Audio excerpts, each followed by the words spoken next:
नमस्कार मेरे प्यारे भाइयों और बहनों। बेसिक मैथमेटिक्स के लेक्चर 1 में हमने त्रिगोनोमेट्री को अच्छी तरीके से पढ़ लिया है ना। और आज का हमारा टॉपिक क्या होगा? Coordinate geometry. बहुत छोटा सा टॉपिक लेंगे, ठीक है, बहुत छोटा छोटा पढ़ाएंगे, फुल डिटेल में नहीं जाना है, ठीक है। जितनी हमारी जरूरत है बस उतना ही हमें पढ़ना है, ठीक है जी। बाकी जेई के स्टूडेंट्स को तो बहुत ही सही तरीके से इसके अंदर घुस के तक पढ़ाया जाएगा, वो आपके मैथ वाली टीचर आपको सही तरीके से पढ़ाएंगे, सही है। अच्छा, अगर मैं यहाँ पर बात करता हूँ कोऑर्डिनेट ज्योमेट्री की, स्टार्ट करते हैं भाई। तो एक बात बताओ, आप ये अपनी 9th या 10th क्लास में पहले भी आपने पढ़ा होगा कि किसी भी पॉइंट या पार्टिकल की पोजीशन को या लोकेशन को बताने के लिए सर आपको एक कोऑर्डिनेट सिस्टम चाहिए होता है। क्या चाहिए होता है? कोऑर्डिनेट सिस्टम चाहिए होता है।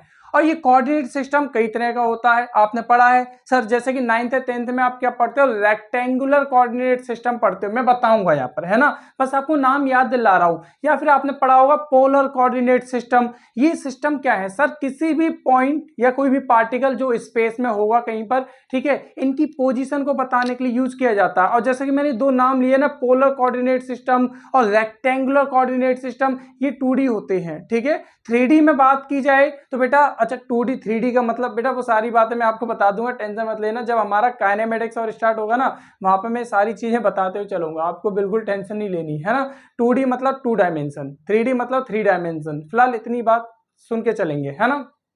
तो और अगर मैं 3D की बात करूं तो देखो बेटा, आपने एक कोऑर्डिनेट सिस्टम पढ़ा होगा जिसका नाम है कार्टेशियन कोऑर्डिनेट सिस्टम। अच्छा जी, चलो मैं लिखता हुआ चलता हूं, है ना, आपको पूरा पूरा क्लियर करते हुए चलूंगा, ठीक है। आपको बेसिकली जो डील करना है ना, वो या तो कार्टेशियन कोऑर्डिनेट सिस्टम होगा या वो स्फेरिकल कोऑर्डिनेट सिस्टम होगा, ठीक है। मैं सारी बस बेसिक नॉलेज आपको दे देता हूं, लेकिन हमारा सबसे ज्यादा मदद कहां पर आएगी? जब हम इनका यूज करेंगे, है ना। लेकिन अभी बेसिक नॉलेज है तो बेसिक नॉलेज हम ले लेते हैं। जैसे कि मैंने कहा बेटा, सबसे पहले तो कार्टेशियन, ठीक है जी। क्या जी? Cartesian coordinate system. Cartesian coordinate system बेटा, इस सिस्टम में होता क्या है? इस सिस्टम में होता क्या है तो आप जानते हो, क्या जानते हो सर? 3 एक्सिस होती हैं। एक होती है एक्स एक्सिस, एक लेते हो आप वाई एक्सिस, और एक लेते हो आप जेड एक्सिस, है ना। बेसिकली जो जेड एक्सिस मैंने इस तरीके से दिखाई है, ऐसी नहीं होती, ऐसी होती है ऐसे बाहर, ठीक है। ये मार्कर क्या आपकी तरफ बाहर आ रहा है ना, तो बेटा बाहर की ओर होती है। जैसे कि किसी कमरे में किसी कॉर्नर को ले लो, जैसे मैंने एक कॉर्नर ले लिया, तो बेटा इस कॉर्नर पे ना 3 लाइन बनी हुई है। एक तो बिल्कुल सीधे आपकी ओर जा रही है, एक बिल्कुल ऊपर जा रही है, और एक मेरे साइड से यूं होते हुए जा रही है ना। तो बेटा यही 3 एक्सिस है, यही 3 एक्सिस हैं, परपेंडिकुलर होती है एक दूसरे से, है ना। ये तीनों की तीनों जो एक्सिस हैं 90 डिग्री पर हैं एक दूसरे से। क्या इतनी बात क्लियर है? चलिए जी, तो बेटा कार्टेशियन कोऑर्डिनेट सिस्टम में किसी भी पॉइंट की पोजीशन को, ठीक है, बताने के लिए हम 3 कोऑर्डिनेट का यूज करते हैं, ठीक है। जैसे कि मान लो इस पूरे स्पेस में मैंने कोई एक पॉइंट पार्टिकल ले लिया, ठीक है जी। कोई पार्टिकल ले लेता हूं, लीजिए ये ले लिया मैंने, यहाँ पर कोई पॉइंट पार्टिकल पी ले लिया, ठीक है जी। और इसके कोऑर्डिनेट क्या क्या है सर? एक्स, वाई और जेड। कितनी बात क्लियर है? X y z. और हमसे पूछा जा रहा है सर ये क्या है, तो सर आपको पता है एक्स वाई जेड क्या होंगे? एक्स है बेटा एक्स एक्सिस पर डिस्टेंस, ठीक है जी। एक्स एक्सिस ये सर, एक्स एक्सिस पे डिस्टेंस क्या है? एक्स है। अगर मैं वाई की बात करूंगा तो बेटा ये वाई एक्सिस पर जो डिस्टेंस है ये वाई हो जाएगा। और जेड की बात की जाएगी तो बेटा जेड एक्सिस पर जो डिस्टेंस होगी वो जेड होगा। अच्छा, यहाँ पे पता नहीं चलेगा, एक काम करते हैं, देखो बेटा हम सिंपल सी बात समझते हैं, है ना, पूरा अच्छे से समझ के चलना। ये पी पॉइंट है ना, ये स्पेस में कहीं पे मान लो यहाँ पर पी पॉइंट है, यहाँ पे मेरा सिस्टम रखा हुआ है, ठीक है। ये वाला मैंने एक्सिस यहाँ पर बना के रखे हैं। तो एक काम करो, इस पी पॉइंट से ना मैं एक परपेंडिकुलर डालता हूँ, कहाँ पर? एक्स जेड प्लेन पर। ये क्या है सर? आपका एक्स जेड प्लेन है, ध्यान रखेंगे। जैसे ये एक्स एक्सिस है, ये वाई एक्सिस है, तो ये जो प्लेन हो गया ये हो जाएगा एक्स वाई प्लेन। ये क्या हो जाएगा? X y plane. ऐसे ये वाई एक्सिस, ये जेड एक्सिस, तो बेटा ये वाई जेड प्लेन हो गया। ये एक्स एक्सिस, ये जेड एक्सिस, तो बेटा ये नीचे वाला है ना, ये क्या हो जाएगा आपका? ये हो जाएगा आपका एक्स जेड प्लेन, है ना। अच्छा जी, अब ये जो पार्टिकल है, ये जो पॉइंट है, ये स्पेस में कहीं पर लटका हुआ है, स्पेस में कहीं पर लटका हुआ है। तो जी हमने क्या किया, इस स्पेस में जो पॉइंट लटका हुआ है इसे एक परपेंडिकुलर डाल दिया। किस प्लेन में? एक्स जेड प्लेन में। मान लीजिए जो इसका बेस है ये क्यू है, मान लीजिए जो इसका बेस है वो क्या है? क्यू है ना। अब हम बात करते हैं सर किसकी, हमें क्या चाहिए? X y z. अब सिंपल सी बात है, अगर आप एक काम करो, अगर आपने यहां से एक परपेंडिकुलर डाला पी से, किस पर? वाई पर, तो आपको क्या मिल जाएगा सर? y पर दूरी, यानी कि y मिल जाएगा। इसी तरीके से अगर मुझे y और इसी तरीके से अगर मुझे x और z चाहिए तो एक काम करो, यहाँ जो ये है ना इसका बेस, इससे आप एक परपेंडिकुलर डालो किस पर, z एक्सिस पर, तो बेटा ये जो डिस्टेंस आ जाएगी ना, ठीक है, ये आपको z मिल जाएगा। अगर आपको x पर चाहिए तो आप यहां से एक परपेंडिकुलर डालोगे किस पर, x एक्सिस पर, तो बेटा ये जो x एक्सिस पर जो डिस्टेंस आएगी इससे आपको क्या मिल जाएगा, x मिल जाएगा। कितनी बात क्लियर है? ठीक है, अगर आपको नहीं आ रहा समझ में कोई बात नहीं है, कोई बात नहीं, ये सारी बातें आपको बहुत अच्छे तरीके से क्लियर हो जाएंगी जब आप क्वेश्चंस को सॉल्व करोगे, है ना। अभी इतना डीप भी नहीं जाना है। क्या इतनी बात क्लियर हुई? अच्छा जी, इतनी बात समझ लो, कार्टेशियन कोऑर्डिनेट सिस्टम में आप कुछ इस तरीके से रिप्रेजेंट करते हो किसी भी पार्टिकल या फिर किसी भी पॉइंट की पोजीशन को। क्या इतनी बात क्लियर है? अच्छा जी, इसके अगर हम आगे बात करें तो बेटा एक और आपने इसका नाम शायद सुना होगा, नहीं सुना होगा तो आज सुन लिया आपने, है ना। क्या? Spherical coordinate system. पूरा नहीं लिख रहा हूं, अपने आप लिख लेना, है ना। स्फेरिकल कोऑर्डिनेट सिस्टम, बेटा कुछ नहीं, जैसे यहां पर कोऑर्डिनेट्स क्या थे, एक्स वाई जेड, ऐसे ही किसी भी पार्टिकल के, ठीक है, या किसी भी पॉइंट के जो कोऑर्डिनेट्स होते हैं स्फेरिकल कोऑर्डिनेट सिस्टम में, बेटा वो होते हैं आर, थीटा, फाई। अब आप कहोगे सर ये क्या क्या है, देखो इनके बारे में बता देता हूं, है ना। जैसे कि मान लो मैं अगेन यही एक्सिस अपनी ले लेता हूं, ये ले ली मैंने सर एक्स एक्सिस, अच्छा ये एक्स एक्सिस ले लेता हूँ, ये वाई एक्सिस ले लेता हूँ, और ये मैंने जेड एक्सिस ले ली, ठीक है, कोई दिक्कत वाली बात नहीं। एक्सिस आप कैसे भी ले लो, बस होनी परपेंडिकुलर चाहिए एक दूसरे से, ठीक है जी।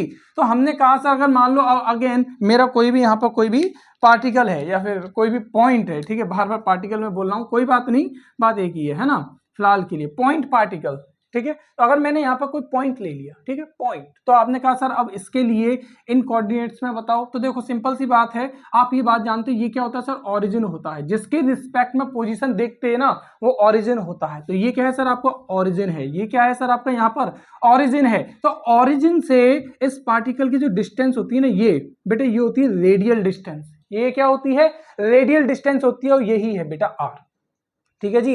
ये जो रेडियल डिस्टेंस है ये पहला कोऑर्डिनेट हो गया। इसी तरीके से अगर मैं थीटा की बात करूं तो बेटा ये जो रेडियल डिस्टेंस है, रेडियल जो डायरेक्शन है, ये जेड एक्सिस के साथ जो एंगल बनाती है बेटा ये होता है थीटा, ये क्या होता है, थीटा। उसी तरीके से अगर देखो जैसे मैंने यहाँ पर परपेंडिकुलर डाला था ना, ऐसे ही मैं पी से परपेंडिकुलर डाल देता हूं एक्स वाई प्लेन में। देखो एक्स एक्सिस यहाँ है, जे वाई एक्सिस यहाँ है, तो अब ये नीचे वाला प्लेन कौन सा है, एक्स वाई प्लेन है। तो अगर मैं पी से एक परपेंडिकुलर यहां डालता हूं एक्स वाई प्लेन में, ये बेस वही मैं क्यू मान लेता हूं, तो बेटा ओ क्यू, ओ को क्यू से मिलाएंगे तो ये जो ओ क्यू लाइन है, ये O Q line x axis से जो एंगल बना रही है बेटा ये होता है फाई, ये क्या होता है, फाई। अब अगर मैं इन दोनों में रिलेशन निकालूं, मतलब एक्स वाई जेड और आर थीटा फाई में, इसकी मदद से मैं आसानी से रिलेशन निकाल सकता हूं, मैं आपको पूरा ड्राइव करके दिखा सकता हूं, लेकिन मुझे इतना नहीं करना है ना, क्योंकि मुझे पता है इस सब की आपको इतनी ज्यादा जरूरत अभी तो बिल्कुल भी नहीं है, और जहां जरूरत होगी वहां मैं आपको दोबारा एक्सप्लेन करूंगा ये सारी बातें बताने के लिए, ठीक है। फिर भी अगर आप लिखना चाहो तो लिख सकते हो। अगर मैं बात करता हूं एक्स का आर के साथ क्या रिलेशन है, तो बेटा ये होता है आपका r sine theta cos phi, है ना जी। और y की बात करेंगे तो ये होता है r sine theta sine phi, और अगर हम बात करते हैं z की तो वो होता है आपका और कॉस फाई। हाँ जी, ठीक है जी, ये रिलेशन होता है, ठीक है, एक्स वाई जेड का ये रिलेशन होता है। क्या इतनी बात कंप्लीट है, बताइए जी, क्या इतनी बात कंप्लीट है? सही है जी। तो अब एक काम करते हैं, क्या काम करते हैं सर, आगे का एक और सिस्टम समझते हैं। देखो जैसे कार्टेशियन कोऑर्डिनेट सिस्टम आपने देख लिया, स्फेरिकल कोऑर्डिनेट सिस्टम देख लिया, एक और होता है, ठीक है, एक और होता है क्या, सिलिंड्रिकल। क्या होता है जी, सिलिंड्रिकल कोऑर्डिनेट सिस्टम, ठीक है, अपने आप लिख लेंगे इसके आगे का, सिलिंड्रिकल कोऑर्डिनेट सिस्टम। अब इसमें भी बेटा जैसे ही कोऑर्डिनेट देखे वैसे ही ये इसमें भी कोऑर्डिनेट होते हैं, इसमें भी किसी पार्टिकल के, ठीक है, अगर हम कोऑर्डिनेट को देखेंगे तो वो क्या होगा सर, वो होता है आपका रो, फाई और जेड। यहाँ रो की जगह पे कभी कभी आर भी ले लेते हैं, इसमें कोई दो राहे बातें नहीं है, ठीक है, आपकी इच्छा, आप रो भी इस्तेमाल कर सकते हो, आप चाहो तो आर भी इस्तेमाल कर सकते हो। और अगर रिलेशन की बात की जाए तो यहाँ भी रिलेशन यही निकल कर आता है, रो कॉस फाई। हाँ अलग रिलेशन आएगा भाई, सिस्टम अलग अलग है, तो क्या होगा सर, इसमें रिलेशन भी अलग अलग नजर आएगा, ठीक है जी, ये आ जाएगा। और जेड का तो जेड ही रहता है, जेड जेड ही रहता है, इसके अंदर कोई दिक्कत वाली बात नहीं है। इसमें हम सिलेंडर मान के चलते हैं, स्फेरिकल में एक स्फेयर मान के चलते हैं, और अगर कार्टेशियन की बात करें तो देखो आपने पार्ट पॉइंट तो मान ही लिया है ना जी। ये बात कंप्लीट है कि इतनी है, इतनी बात कंप्लीट है, सही है। कुछ नहीं, कोऑर्डिनेट ज्योमेट्री में हमने बस ये बताया अभी तक कि एक पॉइंट की पोजीशन को या लोकेशन को स्पेस में स्पेसिफाई करने के लिए आपको एक कोऑर्डिनेट सिस्टम चाहिए। और कोऑर्डिनेट सिस्टम कई तरह के हैं, जैसे कि मैंने बताया कार्टेशियन कोऑर्डिनेट सिस्टम है, स्फेरिकल कोऑर्डिनेट सिस्टम है, सिलिंड्रिकल कोऑर्डिनेट सिस्टम है। यही अगर हम 2D में चले जाएं तो रेक्टेंगुलर कोऑर्डिनेट सिस्टम है, पोलर कोऑर्डिनेट सिस्टम है, बहुत है। ठीक है, इसके आगे और भी हैं, वो सब आपको जानने की जरूरत नहीं है। ठीक है, जितना आपकी बेसिक नॉलेज के लिए आपको चाहिए था वो मैंने आपको इतना यहां पर बता दिया। अब इसके आगे जो हम बात करेंगे ना, चलिए जी मैं 2D में ही लेके चल रहा हूं आपको। ठीक है जी, इतना आप नोट कर लीजिए, इतना आप समझ लीजिए। इसके आगे की कहानी में स्टार्ट करता हूं। ठीक है, जहां से आपको जानना जरूरी है, आपका आना जरूरी है उस जगह पर। ठीक है जी, चलिए जी, इसको तो मैं यहां से हटा देता हूं। ठीक है, चलो इन्हें भी हटा ही देता हूं, इनकी अभी क्या जरूरत है। ठीक है, अच्छा एक बात करते हैं। ठीक है, मैं रेक्टेंगुलर कोऑर्डिनेट सिस्टम को लेके चलता हूं। कौन सा सिस्टम? Rectangular coordinate system. जी जरा ध्यान से सुन के चलना। Rectangular coordinate system. हाँ जी, इस रेक्टेंगुलर कोऑर्डिनेट सिस्टम में क्या होता है सर? आपकी एक एक्सिस होती है एक्स एक्सिस, आपके पास एक और एक्सिस होती है क्या? वाई एक्सिस, और बेटा एक होता है ओरिजिन ओ। हाँ जी, तीसरी एक्सिस नहीं ली मैंने, जेड एक्सिस नहीं ली। ठीक है, यहाँ पर दो एक्सिस लेके चल रहा हूं, एक एक्स एक्सिस और एक वाई एक्सिस, और एक ये क्या है सर? आपका ओरिजिन, जिसके रिस्पेक्ट में आप किसी पॉइंट की पोजीशन को डिफाइन करोगे, है ना। अब मान लो कि मैंने सर यहाँ पर स्पेस में, ठीक है, मैंने यहां पर इस प्लेन में, स्पेस नहीं प्लेन में, क्योंकि अभी प्लेन है ना, एक्स एक्सिस वाई एक्सिस सिर्फ एक प्लेन है। ये क्या है? सिर्फ एक प्लेन। तो बेटा इस प्लेन में मैंने कोई P पॉइंट ले लिया, मैंने बोला इसके कोऑर्डिनेट बताओ, तो इसके कोऑर्डिनेट होंगे सिर्फ और सिर्फ x, y। क्या होंगे? केवल और केवल x, y, क्योंकि सिर्फ एक प्लेन है। अगर एक स्पेस होता ये तो सर यहाँ पे एक और कोऑर्डिनेट आ जाता z, है ना, वो भी आ जाता z। तो अगर बात करें x और y की, तो आपको पता है सर x क्या चीज है? ये गई, ये यहां से लेके यहां तक की डिस्टेंस OX। ठीक है, अगर मान लो यहाँ पर मैं पॉइंट OA डाल दूं, ठीक है, P से परपेंडिकुलर यहाँ OX x एक्सिस पर डाल दिया, तो ये जो OA है बेटा ये क्या है आपका? ये है आपका x। ये क्या है आपका x। P से जरा एक परपेंडिकुलर y पे डालेंगे, मान लीजिए ये B पॉइंट है, तो बेटा ये जो OB बन गया, ये OB क्या है आपका? y है। OB क्या है आपका? y है। तो इस तरीके से आप क्या करते हो सर? इस तरीके से आप किसी पॉइंट के कोऑर्डिनेट्स को यहाँ पर डिफाइन करते हो। क्या इतनी बात कंप्लीट है? पोजीशन को लेके बातचीत हमने कर ली, पोजीशन से कोई दिक्कत नहीं है। चलिए जी, ये तो पहली बात हमने की, ये थी बेटा पोजीशन। ये क्या थी? किसी पार्टिकल की पोजीशन या किसी पॉइंट की पोजीशन। इसी तरीके से अगर मैं दूसरी बात करना चाहूं, तो वो दूसरी बात क्या है? वो दूसरी बात है डिस्टेंस फॉर्मूला। डिस्टेंस फॉर्मूला, ठीक है, डिस्टेंस फॉर्मूला के ऊपर हम बातचीत करते हैं।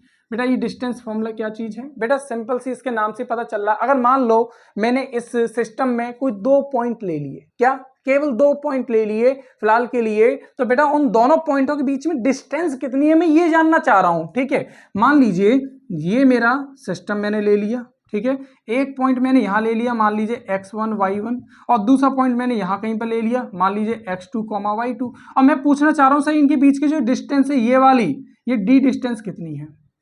तो बेटा यहां से हम एक फॉर्मूला जरूर देखते हैं। वो डिस्टेंस फॉर्मूला क्या निकल कर आता है? Under root x2 minus x1 का square plus y2 minus y1 का स्क्वायर। हाँ जी, ये आप याद कर लीजिए। हाँ जी, याद कर लीजिए इस फॉर्मूले को सही तरीके से। अगर दो पॉइंट इस तरीके से दिए हुए हैं एक प्लेन में और हमसे पूछा गया कि इनके बीच की डिस्टेंस कितनी है, तो आपको ये फॉर्मूला याद करना है, ये फॉर्मूला लगाना है। चलिए जी एक एग्जांपल करा दें इसी बात पर। एक एग्जांपल ले लेते हैं सर, एक एग्जांपल ले लेते हैं। मान लीजिए दो पॉइंट ये थे 2 3 और एक और पॉइंट दे दिया मान लीजिए 3 4। ठीक है, इस तरीके का आपको पॉइंट दे दिया, मान लीजिए एक पॉइंट ए है, दूसरा पॉइंट बी है, और आपसे पूछा जा रहा है इनके बीच की डिस्टेंस कितनी है। तो बेटा डिस्टेंस कितनी है? सिंपल सी बात है, डिस्टेंस होगी आपकी ए बी, है ना। मान लो ये ए है, ये आपका बी है, तो बेटा ये ए बी जो डिस्टेंस है यही डी है। तो निकालने के लिए हमें कुछ नहीं करना बेटा, पहले लगाना है अंडर रूट। ओके जी, हाँ हमने क्या कहा सर? x2 minus x1। बेटा ये आपका x1 है, ये आपका y1 है, ये आपका x2 है, ये आपका y2 है। x2 माइनस x1 मतलब 3 माइनस 2 का square plus y2 minus y1 means 4 minus 3 का स्क्वायर, 4 माइनस 3 का स्क्वायर। और जब आप इसे सॉल्व करेंगे ये आएगा 1 का स्क्वायर प्लस 1 का स्क्वायर, और 1 का स्क्वायर 1, 1 का स्क्वायर 1, 1 प्लस 1 2, और आंसर आ गया √2 यूनिट। ठीक है जी, √2 यूनिट। जब कोई यूनिट नहीं पता तो यूनिट ही लिख देते हैं, कोई बात नहीं है। क्या इतनी बात कंप्लीट है? सही है।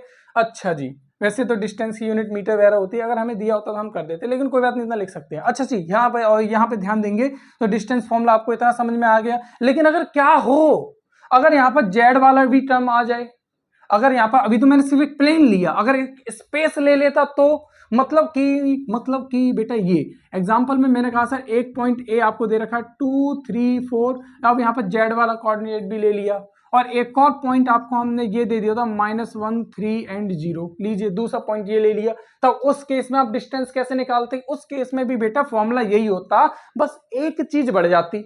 वो एक चीज क्या बढ़ती? जैसे y2 माइनस y1 स्क्वायर लिखा है ना, बस इसमें एक और चीज बढ़ जाती, प्लस z2 माइनस z1 का स्क्वायर। बस इतनी सी चीज और इसके अंदर क्या हो जाती? ऐड हो जाती। क्या इतनी बात कंप्लीट है? अब आप देखो, अगर आपसे किसी ने कहा इनके बीच की डिस्टेंस बताओ, तो आप अपने आप माइंड में ही कैलकुलेट करके बता दोगे। कैसे? हमको क्या करना है? x2 माइनस x1 -1 -2 -3 का स्क्वायर कितना हो गया? 9, 3 - 3 हो गया 0, 0 - 4 कितना होगा? -4, और -4 का स्क्वायर हो जाएगा कितना? 16।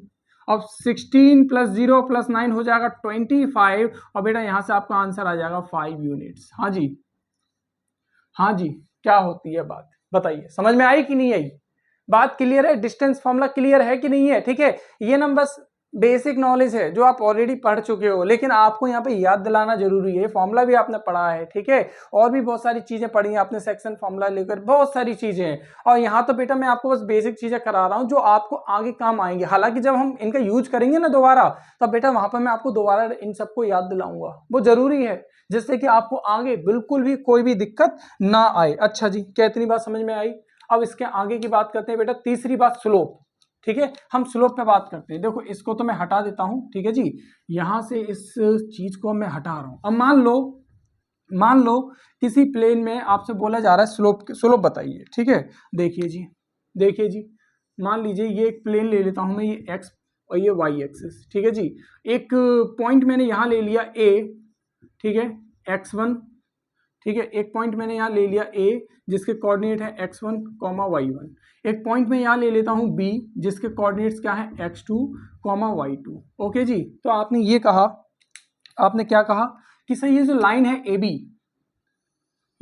है AB, इसकी स्लोप बताइए। ठीक है जी, इसकी क्या बतानी है आपको? सर इसकी बतानी है स्लोप क्या होगी।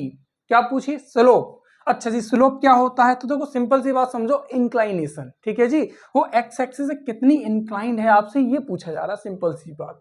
अच्छा जी, तो निकालते हैं सर। स्लोप बहुत आसानी से निकाली जा सकती है। आप मुझे एक बात बताओ, अगर मैं यहाँ ए से एक परपेंडिकुलर यहाँ ड्रॉ कर दूं, तो आपने क्या कहा? ये जो डिस्टेंस होगी, अच्छा ये ओरिजिन है ओ, ये जो डिस्टेंस होगी x1 होगी, सही है। अगर मैं बी से एक परपेंडिकुलर यहां ड्रॉ कर देता हूं, तो आपने क्या कहा सर? ये जो डिस्टेंस होगी, ठीक है, ये x2 होगी। बताइए, ये x2 होगी, सही है। अच्छा ये जो डिस्टेंस है, ये बेटा आपकी y1 है, ये आपकी y1 होगी, और ऐसे ही बेटा ये जो डिस्टेंस होगी, ये आपकी क्या होगी?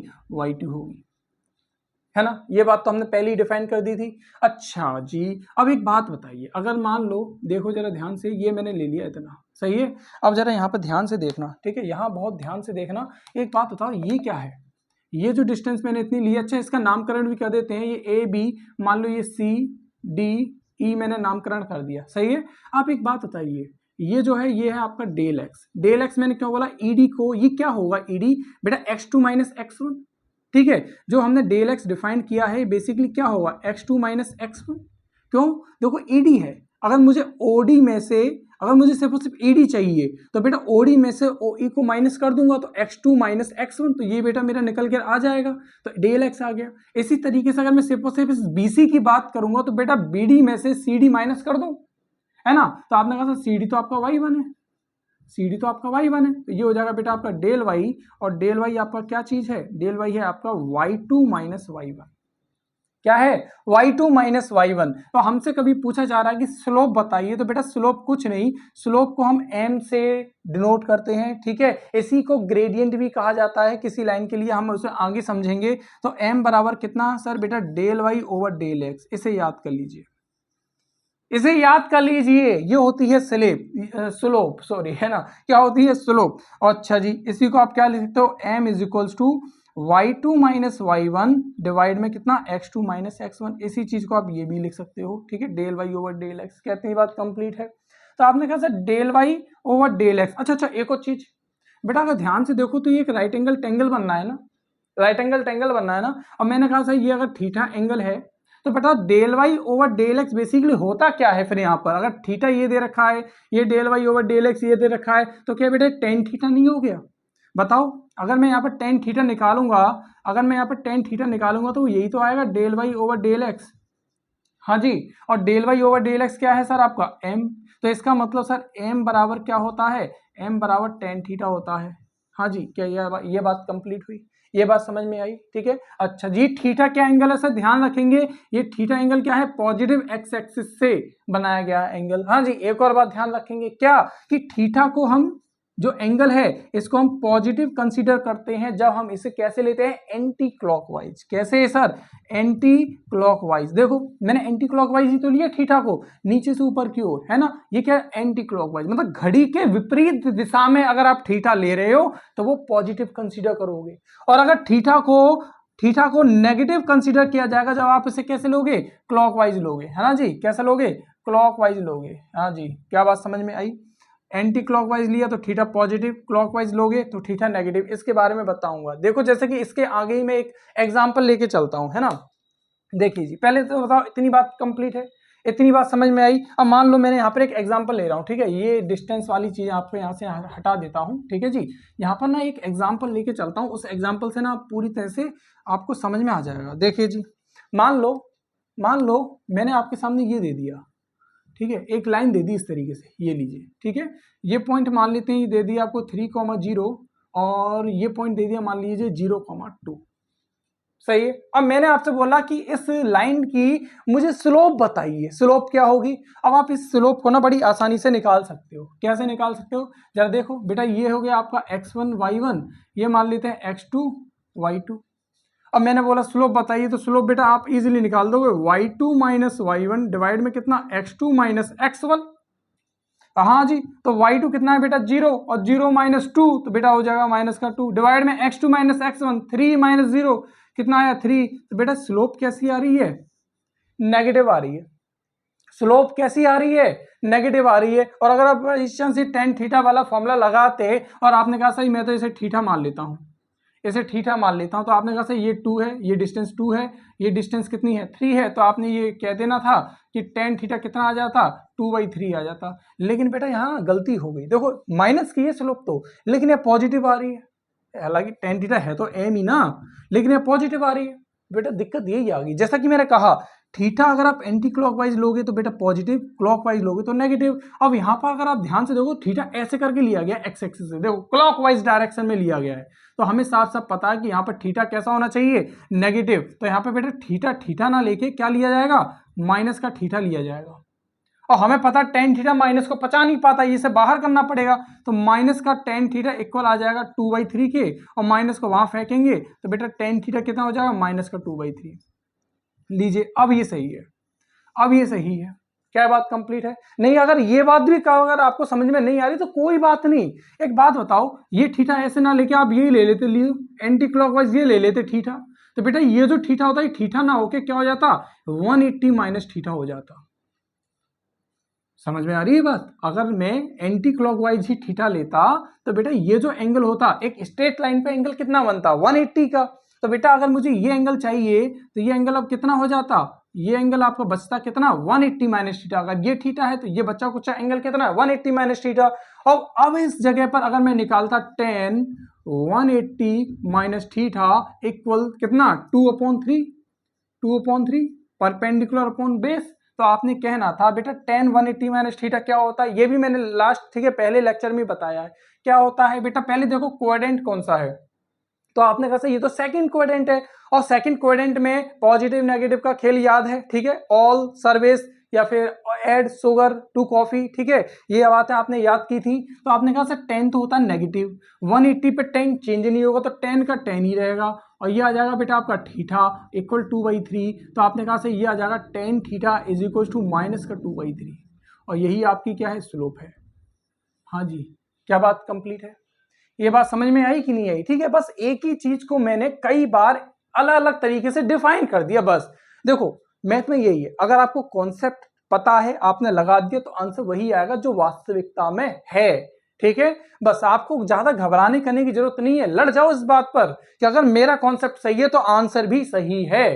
ठीक है, हाँ कभी कभी गलती अगर आप अपने हिसाब से कैलकुलेशन में कर दो तो वो बात अलग है, लेकिन बेटा आपको ये सारे कॉन्सेप्ट अपने ध्यान में रखने पड़ेंगे। ये छोटी छोटी मिस्टेक हैं, ये माइनस प्लस की वजह से आपके 4 नंबर कट जाते हैं, बल्कि पूरा 5, क्योंकि गलत हो गया तो बेटा 4 तो जाना ही है, और एक नेगेटिव मार्किंग का एक -1 और मिल जाता है ना। तो बेटा एक क्वेश्चन गलत करने में 5 नंबर यूं कट जाएंगे।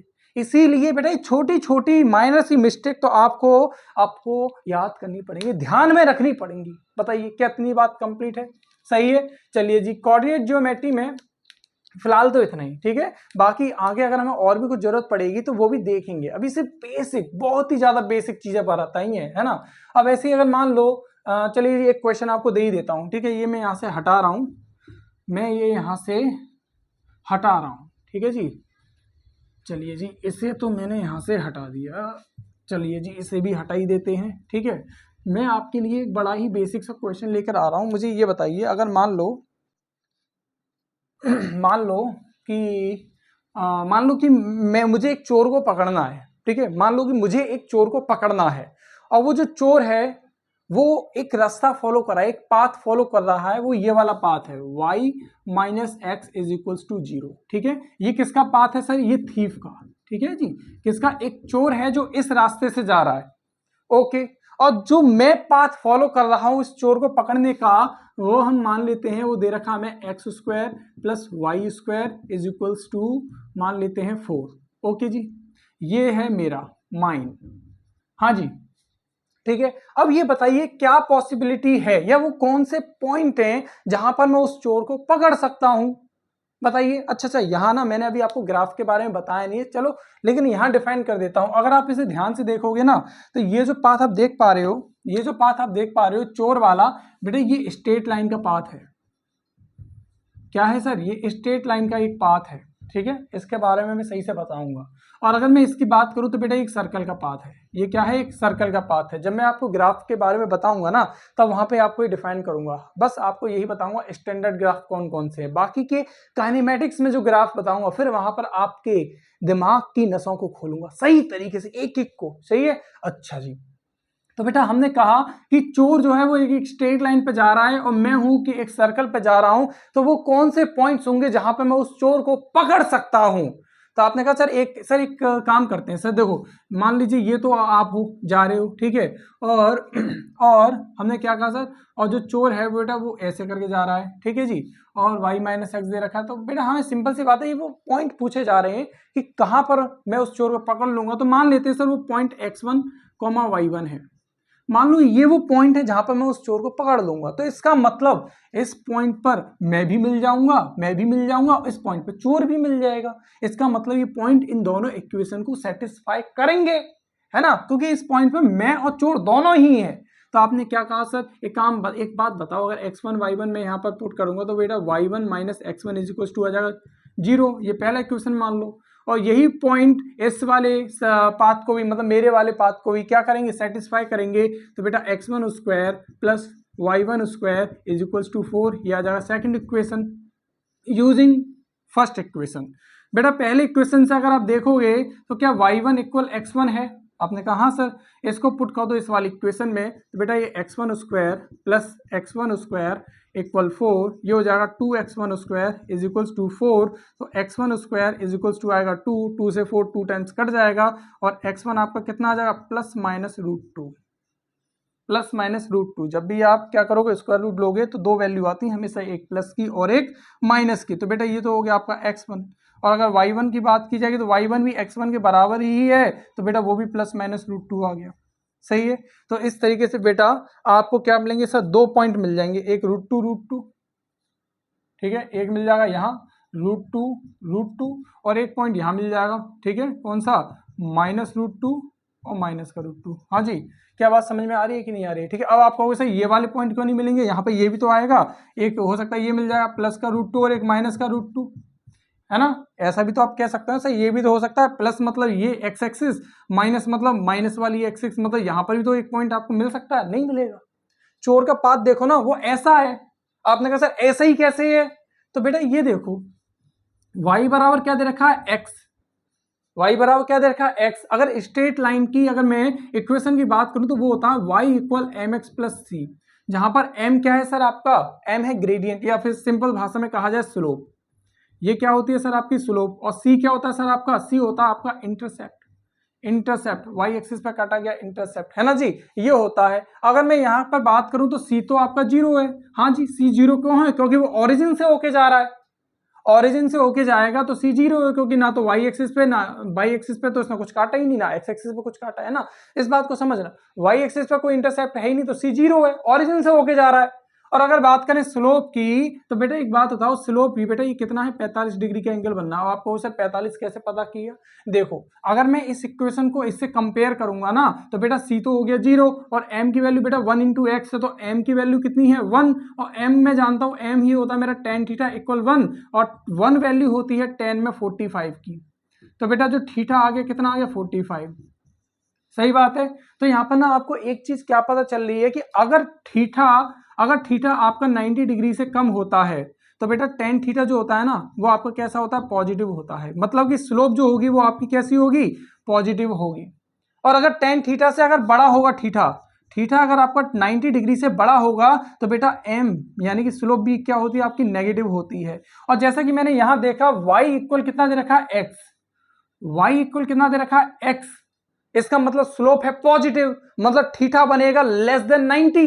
तो बेटा देखो मैंने लेस देन 90 बनाई है ये वाली, ठीक है। ये जब मैं आपको ग्राफ बताऊंगा ना तो वहां पे स्ट्रेट लाइन के कई सारे ग्राफ बना बना के दिखाऊंगा, जिससे कि आप बस देखते ही पता कर लो कि स्लोप नेगेटिव है कि पॉजिटिव है। हालांकि इतने से भी आपको आइडिया चल गया होगा कि कब स्लोप नेगेटिव होगी और कब स्लोप पॉजिटिव होगी, और ये जरूरी है। फिजिक्स में ना बहुत सारे ग्राफ आएंगे, देख के ही बताना होगा कौन क्या कैसे क्यों हो रहा है, कब एक्सपोनेंशियल बनना है, कब ये ऊपर जा रहा है, ठीक है। ये सारी चीजें आपको देखनी पड़ेगी, पोटेंशियल एनर्जी का, ठीक है। इलेक्ट्रोस्टैटिक में भी बहुत सारे ग्राफ बनवाऊंगा भाई, बहुत सारे।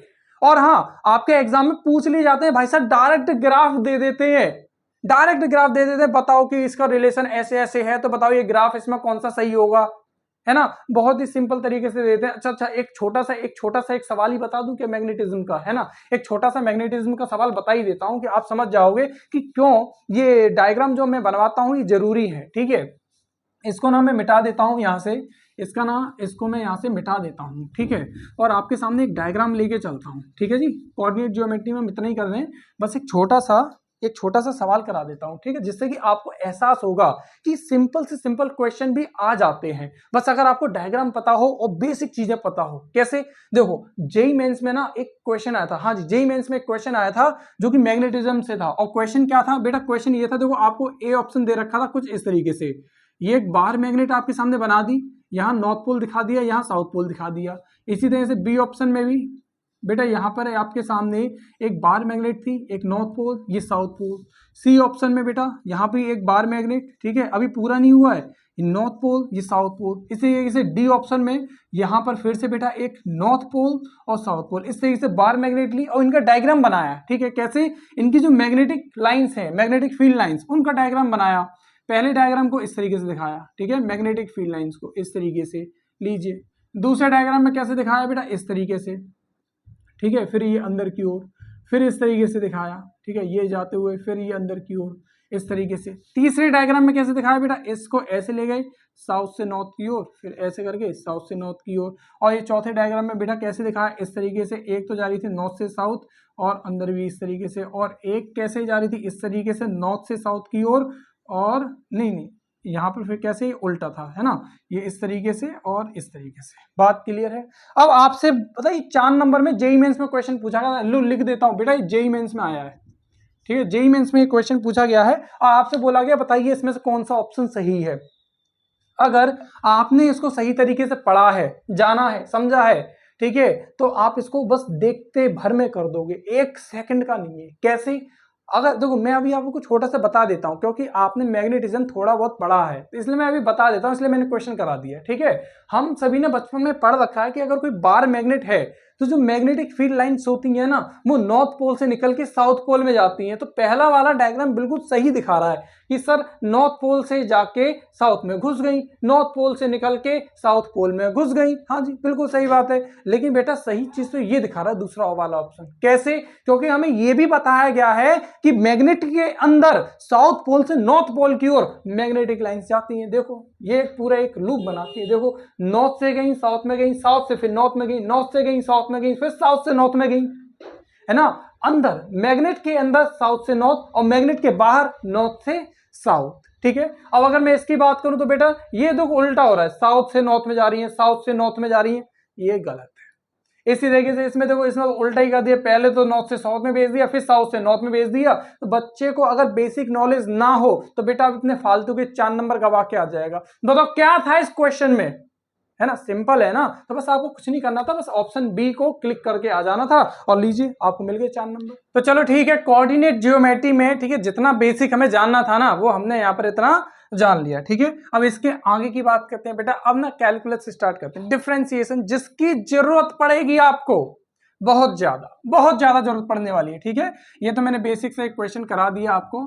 चलिए जी, कोऑर्डिनेट जियोमेट्री का अब यहाँ से खत्मा करते हैं और अब स्टार्ट करते हैं बेटा आपका डिफरेंशिएशन। सबको हटाओ यहाँ से। ठीक है, ये जितना भी कुछ कराया है ना एक एक चीज नोट कर लेना, नहीं तो बेटा बहुत दिक्कत हो जाएगी आपके लिए, है ना।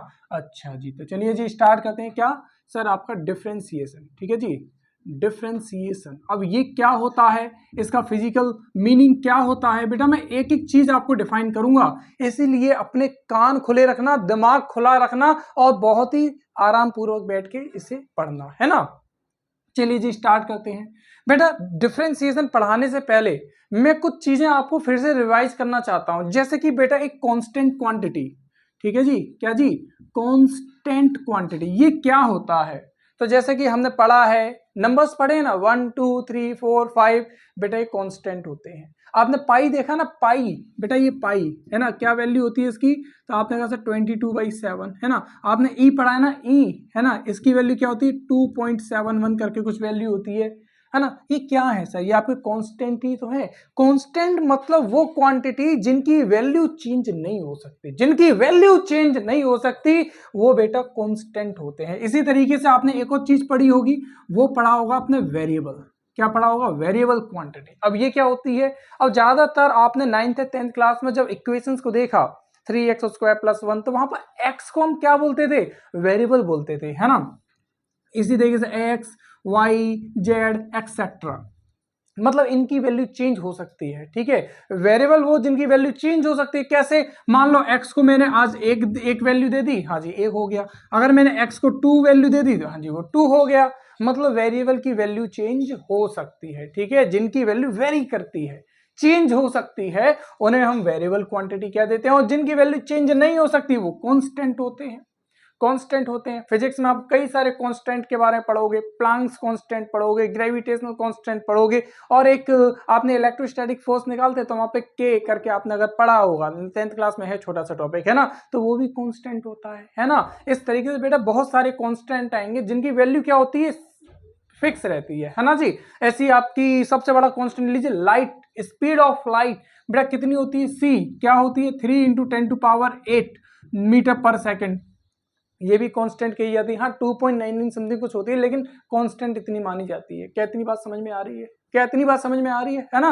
तो बेटा ये कांस्टेंट और वेरिएबल, ये दो चीजें आपको अच्छे से समझ में आ गई होंगी, या तो आ ही गया होगा, है ना। अच्छा जी, चलिए जी अब इसके आगे की बात करते हैं। बेटा आपने फंक्शन नाम सुना? फंक्शन आपने सुना है? फंक्शन वो घर वाला फंक्शन नहीं कि घर पे फंक्शन हो रहा है तो यहाँ फूल सजा दो, वहां फूल सजा दो, है ना। फंक्शन में मैथ की भाषा में फंक्शन की बात कर रहा हूँ, है ना जी। FUNCTION function. बेटा फंक्शन की बात करना चाह रहा हूँ मैं। ठीक है, बेसिकली आपने जब अपने 10th या 9th क्लास में जब कुछ इक्वेशंस को पढ़ा तो वो क्या पढ़ा था? देखो जी मैं यहाँ पे बताता हूँ। जैसे कि मान लो कोई इक्वेशन आपने देखा 3x² + 2x - 1 y इक्वल, ठीक है जी। आपने कुछ इस तरह के इक्वेशंस को देखा तो बेसिकली मैं ये कहना चाहता हूं कि y क्या है? एक फंक्शन है। किसका? x का। y is a function of x। x क्या है? वेरिएबल है। अच्छा जी, तो यहां पर मैं सीधी सीधी बात ये कह सकता हूं कि y is basically just a function of variable x। और मैं उस फंक्शन को इस तरीके से डिनोट कर सकता हूं। आप कुछ ऐसा समझो कि फंक्शन ना एक तरह की मशीन है, कुछ इनपुट डालोगे और कुछ आउटपुट मिल जाएगा, बस इतना बेसिक सा यही जानो, है ना। जेई के स्टूडेंट्स को तो फंक्शन को अंदर से घोंट घोंट के पढ़ाया जाएगा मैथ में, लेकिन बेटा जो आपको जानना है मैं उतना बता रहा हूं फिलहाल। फंक्शन को ना आप कुछ ऐसा समझ के चलो कि एक मशीन है, इनपुट डाला आउटपुट मिला। और इनपुट क्या, अब देखो यहां अगर मैं x की कोई वैल्यू डालूंगा, है ना, मान लो मैंने x की वैल्यू 1 डाल दी, तो बेटा y की वैल्यू कुछ ना कुछ आपको मिल जाएगी। क्या मिलेगी, 3 इंटू 1 का स्क्वायर प्लस 2 इंटू 1 माइनस 1, तो यह आ जाएगा 3 प्लस 2 और माइनस 1 ये हो जाएगा 4। तो इसका मतलब क्या है बेटा, x की हर एक वैल्यू के लिए y की कोई ना कोई वैल्यू निकल के आएगी, आएगी कि नहीं आएगी, है ना। इसका मतलब क्या है बेटा, ये एक फंक्शन है ना। y क्या है, एक फंक्शन है वेरिएबल x का, वेरिएबल x का। इसमें तो सिर्फ एक ही वेरिएबल है, अब अलग अलग वेरिएबल भी हो सकते हैं, एक ही फंक्शन में 2 या 3 वेरिएबल हो सकते हैं, लेकिन आप एक ही वेरिएबल तक सीमित हो। जहां तक ये 2 वेरिएबल आ जाएंगे, लेकिन वहां पार्शियल डेरिवेटिव का भी एक चक्कर आता है, वो मैं आपको बता दूंगा उसी जगह पर, यहां नहीं, ठीक है। यहां तो बस आपको वो सिंपल सी चीजें बतानी जिससे कि आप घबराओ नहीं।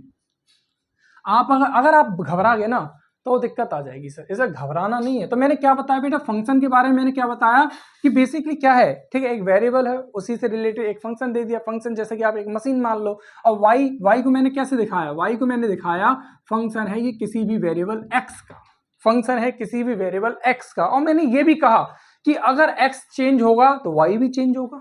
मुझे बताओ, अगर x चेंज होता है तो y भी चेंज होता है। मैंने वही करके दिखाया था, x की वैल्यू 1 ली तो y कुछ और आया, अगर x की वैल्यू में कुछ और लूंगा तो y की वैल्यू में भी चेंज आएगा, है ना। तो बेटा मैं यहां पर भी वही बात करने वाला हूं, जैसे कि मान लो y बराबर, अगर मैंने कोई इक्वेशन ये लिया होता एक्स स्क्वायर माइनस 1, आपने कहा सर x की वैल्यू ना या 1 रखो, तो आपने कर लीजिए 0 आ गया। मैंने कहा x की वैल्यू आपने 1.0001 रखो, हाँ तब भी कुछ ना कुछ तो आंसर आएगा जरूर, है ना। y का कुछ ना कुछ आंसर आएगा जरूर, लेकिन कुछ चेंज आएगा, है ना, कुछ ना कुछ चेंज आएगा। अगर मैं यहाँ पर चेंज देखूं x में, मान लीजिए इस चेंज को मैं डेल x कह रहा हूं, तो बेसिकली डेल x क्या होगा, 1.001 माइनस 1, तो ये आ जाएगा आपका 0.001, ये चेंज आ गया। इसी प्रकार जो y की मुझे वैल्यू मिली है, मान लेते हैं सर ये x डैश था, तो ये आपने क्या किया, x डैश माइनस x, इसी तरीके से y डैश मिला है, तो आपने कहा सर जो डेल y होगा, y में जो चेंज आएगा वो y डैश माइनस y हो जाएगा। कहते हैं बात कंप्लीट है ना। यानी कि x में जब आपने कुछ चेंज किया, आप मेरी ना सारी बातें सुनते रहो, अभी आपको सारी चीज समझ में आ जाएगी कि मैं आखिर आपको बताना क्या चाहता हूं। एक बार जो मैंने कहा ना वो समझ लिया तो आप जिंदगी भर नहीं भूलोगे डिफरेंशिएशन के बारे में, ठीक है। तो इतना जितना मैं कह रहा हूं उतना बस सुनते जाओ, फिलहाल के लिए समझते जाओ, कभी जिंदगी में नहीं भूलोगे होता क्या है। तो मैंने क्या कहा, एक्स में मैंने कुछ चेंज किया और वाई में मुझे कुछ चेंज मिल गया, है ना। अब एक बात बताओ, अगर मैं x में कुछ चेंज कर रहा हूं, मान लो x में मैंने डेल x का चेंज किया, है ना, x में मैंने कितना चेंज किया, इतना चेंज कर दिया डेल x का, हालांकि कुछ और भी हो सकता है। तो मैंने क्या कहा सर, x में अगर मैंने कुछ चेंज किया तो मुझे y में भी कुछ ना कुछ चेंजेस देखने के लिए मिल जाएंगे। आपने कहा हाँ सर। ऐसे एक काम करता हूं, मैं पहला इक्वेशन बता रहा हूं, इसे मैं सेकंड इक्वेशन बोल रहा हूं, कोई दिक्कत वाली बात नहीं है। एक काम करो, सेकंड इक्वेशन से पहले इक्वेशन को माइनस करेंगे, तो आपने कहा सर y से y तो मर गया, तो यहां बचेगा डेल y। इस जगह पर क्या आएगा sir, f x plus del x minus f of x। बताइए क्या इतनी बात कंप्लीट है। आपने कहा हाँ सर सही है। एक काम करो, दोनों तरफ डेल x से डिवाइड दे दो, दोनों तरफ डेल x से डिवाइड दे दिया, तो आपने क्या कहा सर, ये आपके सामने आ गया फॉर्मूला बन के। अच्छा अब मैं एक काम कर रहा हूं, मैं एक काम क्या कर रहा हूं, जैसे कि मैंने कहा यहां तो चलो मैंने चेंज लिया कितना, 0.001 का। मैंने कहा नहीं, मैं तो और छोटा चेंज लेना चाहता हूं, मतलब चेंज कितना, मैं डेल एक्स को ये लेना चाहता हूं 0.000000000 तमाम 01, या मान लो कुछ भी, मतलब बहुत छोटा, जीरो के बिल्कुल पास में, मैं लगभग जीरो कर दिया, डेल एक्स लगभग जीरो कर दिया, जीरो नहीं किया, लगभग जीरो कर दिया। तो बेटा उस केस में ना आप लिमिट का इस्तेमाल करते हो, किसका इस्तेमाल करते हो, लिमिट का। तो अगर मान लो if del x tending to zero, कैसे पढ़ा मैंने, del x tending to zero, अगर डेल एक्स जीरो को टेंड्स कर रहा है तो बेटा वहां पर हम लिमिट का यूज करते हैं। तो आपने कहा सही हो जाएगा limit del x tending to zero, यह आपने लिया del y over del x, और यहां पर भी बेटा वही लिमिट लगाएंगे, limit del x tends to zero f x plus del x minus f of x divide में कितना डेल एक्स। हाँ जी, क्या इतनी बात समझ में आई? तो ये बेटा ये जो था ना del y over del x, ये जो था ना del y over del x, पहले इतनी बात समझ लो, यहाँ पर समझने की कोशिश करो। ये जो आपने देखा यहाँ पर del y over del x, basically ये क्या है?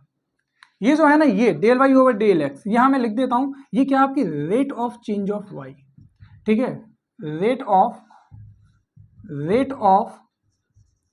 Change of y with respect to x, with respect to x. यहां पर जो ये दिखाया जा रहा है del y over del x, ये basically rate of change of y है विद रिस्पेक्ट टू एक्स।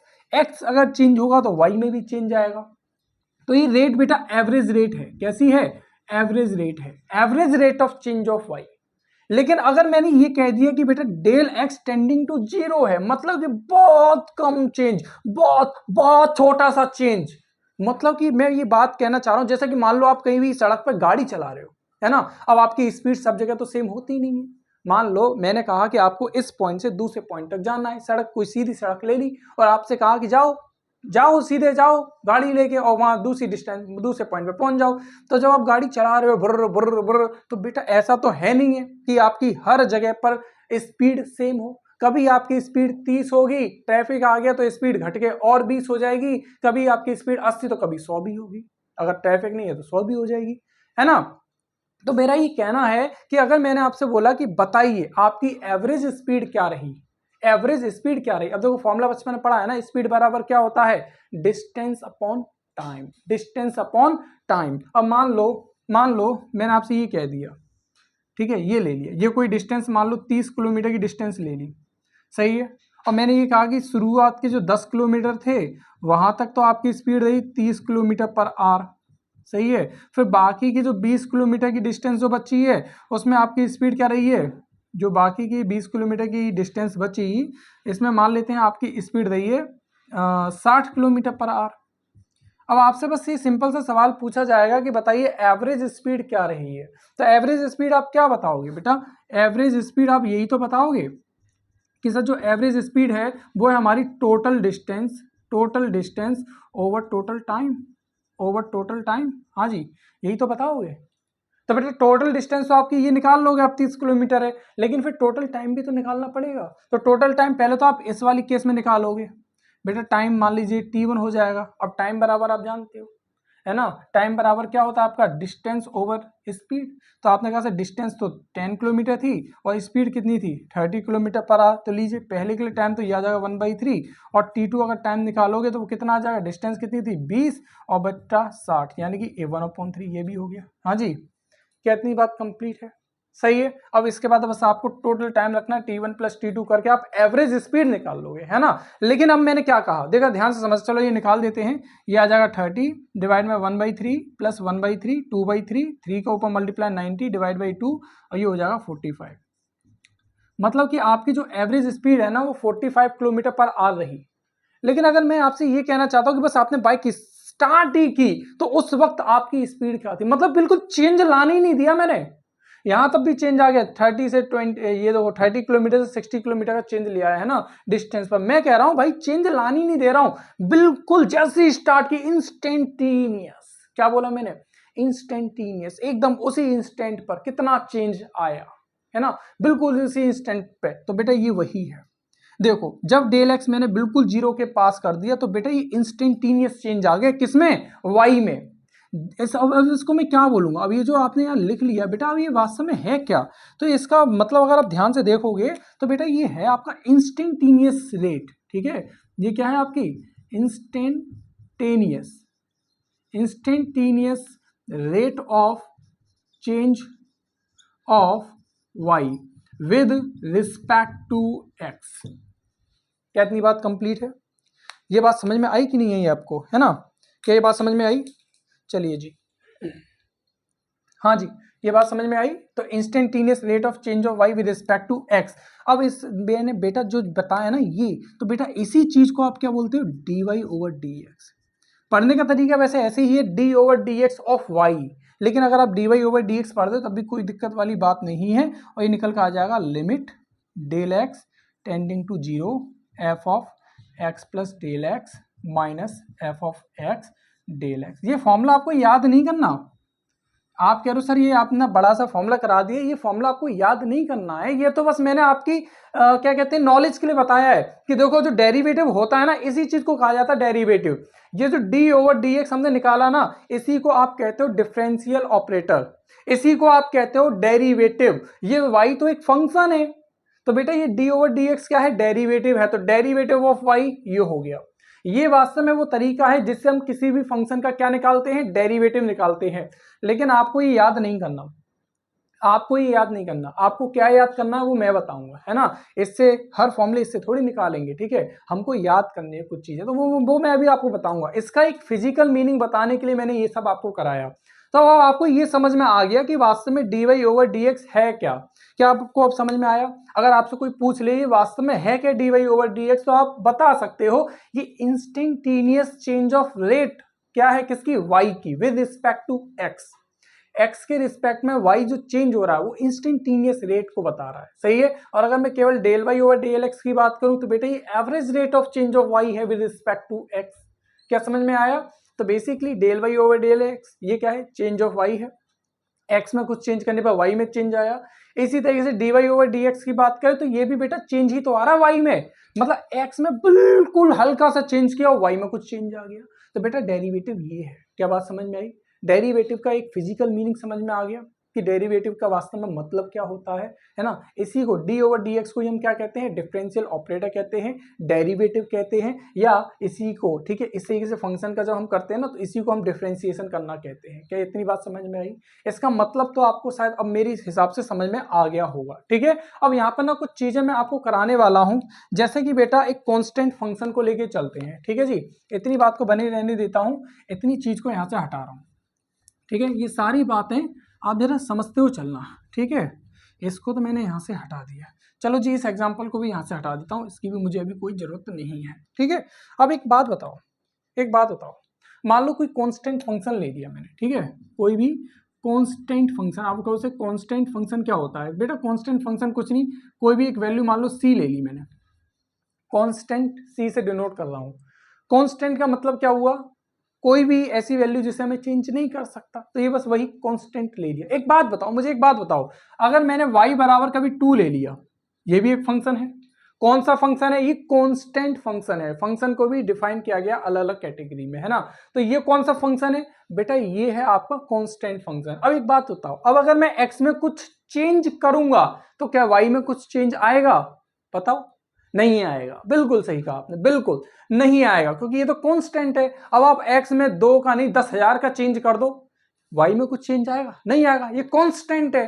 तो बेटा इसीलिए अगर इस कंडीशन में मैं अगर y का डिफरेंशिएशन करूंगा विद रिस्पेक्ट टू x तो वो आएगा 0, वो क्या आएगा, 0। तो बेटा यही कहा जाता है, यहीं से हमसे कहा जाता है कि अगर किसी कांस्टेंट का अगर हम डिफरेंशिएशन करते हैं d over d x of c मतलब किसी कांस्टेंट फंक्शन का डिफरेंशिएशन करते हैं तो वो आता है 0, वो आता है 0। क्या ये बात समझ में आई, कांस्टेंट फंक्शन का समझ में आया। अच्छा जी, इसके साथ ही बेटा एक और चीज, मान लो अगर मान लो मैंने आपके सामने कोई भी ऐसा फंक्शन ले लिया y इक्वल एक्स स्क्वायर, या चलो एक्स स्क्वायर को मारो गोली, मैंने ले लिया एक्स की पावर n, एक्स की कोई भी पावर मैंने आपके सामने ले ली, आपसे कहा इसका डिफरेंशिएशन करो। तो देखो इसका जो